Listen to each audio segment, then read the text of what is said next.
সর্বরোগ হরণী মা শারদা। এ তথ্য লিখছেন অরিন্দম চক্রবর্তী মহাশয়। শ্রীমতী ক্ষীরোদবালা রায়, তিনি ছিলেন বাল্য বিধবা। বৈধব্যের 1 বৎসর পূর্বে নখ কাটানোর পর একদিন তিনি পেঁপে কাটছিলেন। পেঁপে কাটিতে গিয়া উহার কষ লাগিয়া আঙুলগুলি ফুলিয়া ওঠে এবং ক্রমে সেটি ঘায়ে পরিণত হয়। সেই ঘা 12 বৎসর ছিল, কখনো কমিত, কখনো বাড়িত। বিশেষত জল লাগিলে মাংস পর্যন্ত পচিয়া যাইত। মাতা ঠাকুরানীর সহিত ঘনিষ্ঠতা হওয়ার পর একবার ঘা খুব বাড়িয়াছে, তাই মাকে প্রণাম করিতে গিয়া তাহার মনে হইল যে সেদিন আর মায়ের শ্রীচরণ তিনি স্পর্শ করিবেন না।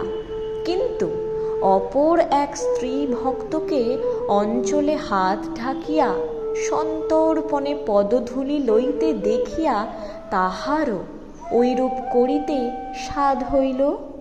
ওইভাবে তিনি কখনো প্রণাম করেন না।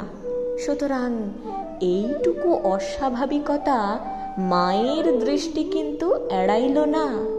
তিনি তৎক্ষণাৎ প্রশ্ন করিয়া তথ্য আবিষ্কার করিলেন এবং সস্নেহে বলিলেন, বাছা, আমি এখন এমনই হয়েছি, আমাতেই আমি ডুবে থাকি, তোমাদের দিকে বড় তাকাই না।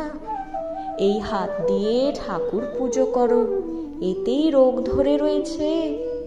যাক, আমার সঙ্গে এসো, ঠাকুর পুজোর নির্মাল্য চরণামৃত গঙ্গায় ফেলবার জন্য এখনই নিয়ে যাবে, তাড়াতাড়ি এসো।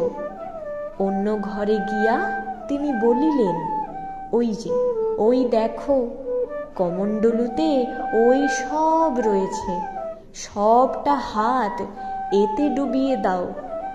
হাত ডুবানো হইলে বলিলেন, আর হাতে অসুখ থাকবে না, তবে মাছ, মাংস, রসুন, পেঁয়াজে বেশি হাত দিও না।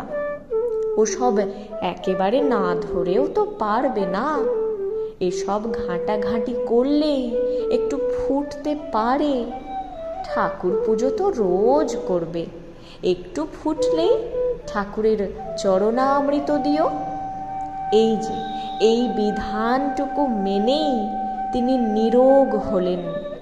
পরে কোনো কারণে একটু আধটু গুটি বাহির হইলেই ঠাকুরের চরণামৃত লাগাইবার ঘণ্টাখানেক পরেই তা সারিয়া যাইত।